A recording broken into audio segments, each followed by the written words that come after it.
again sa channel ko, Home Cooking with Joyce Alvior. So for today po, special ang araw na to kasi another special dish po ang iluluto natin. And it's Vince's favorite dish or Vince or isa sa favorite dish ni Vince. Ito ay ang crabs and he always says, I eat crabs. So alam niyo na ibig niyang sabihin. So guys, ang recipe natin ay tatawagin natin sweet and spicy crabs. So, our ingredients are... So, let's start how to prepare this delicious dish.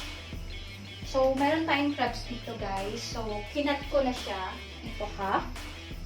Mas masarap para yung lasa ng sauce is sumiksik sa ating crabs. Okay, so pag mainit na ang ating pan, pag mainit na ang ating pan, lagay natin ang ating butter. So, plenty of butter. I suggest guys na butter ang gamitin nyo instead na oil. Okay. And then, put na natin ang ating garlic, plenty of garlic, onion, and then maglalagay din tayo ng ginger.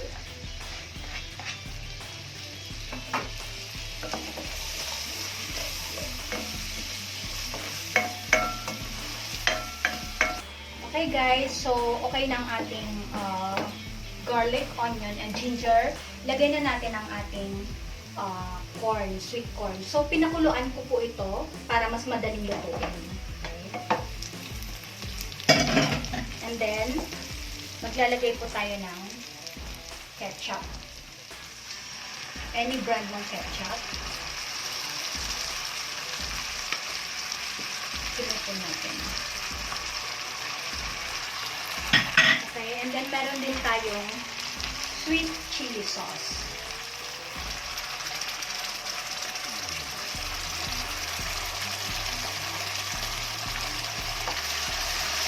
And then, meron din tayong patis to taste. And then, since sweet and spicy, we put sugar.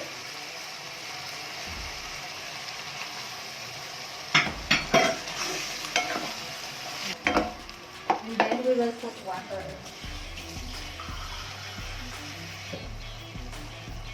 Okay, water.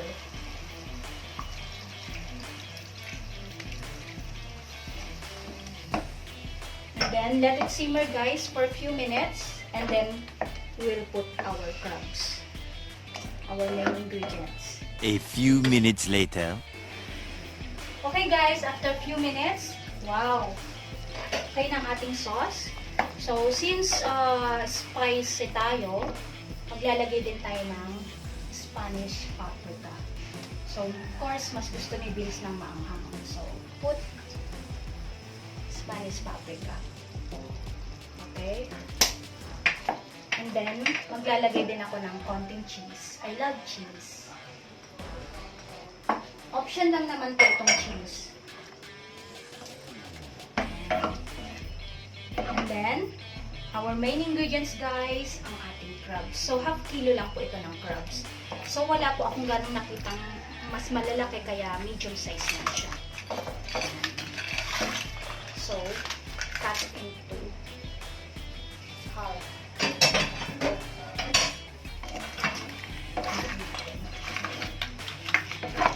Then, paano ba malalaman pag luto na ang crabs pag medyo nagpula na siya?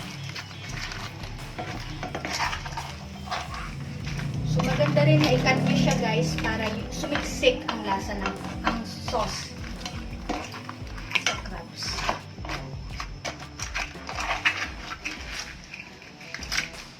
Okay, let it simmer for another few minutes and then let's taste our dish.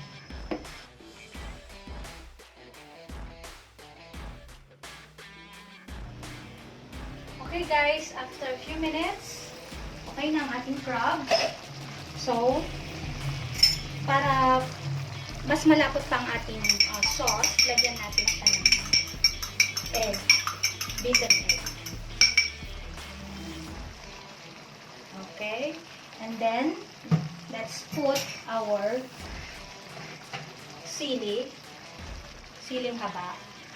And then, half of our spring onions.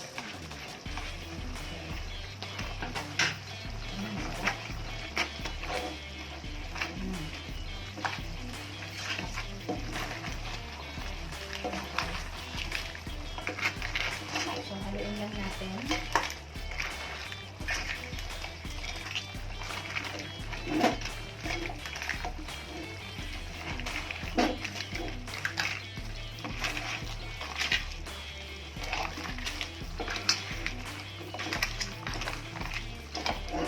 Okay guys, so tikman natin kung ano yung lasa, kung okay na bang alat at tamis.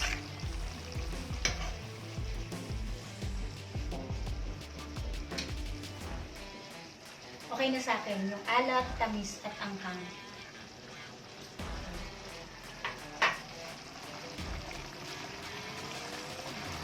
So all done guys.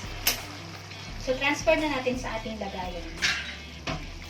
Okay guys, so transfer na natin sa ating plate.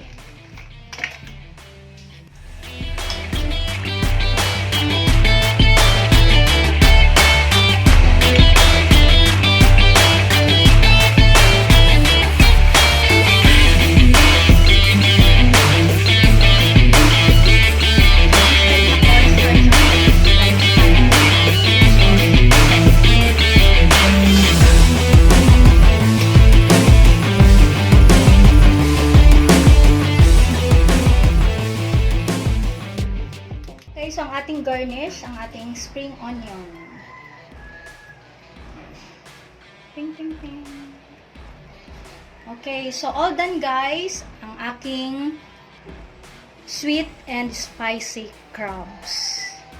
Okay guys, so ito na ang aking finished product, ang ating sweet and spicy crabs. Sarap. So, kakain na po kami. So, this ends my cooking for today. Maraming salamat po sa lahat po nang nag-subscribe sa channel ko. And sana po, sa mga hindi pa po nagsasubscribe, please do subscribe to my channel. Bye for now guys. Bye. I love you all. Bye. Kain na. That's it. Tasting.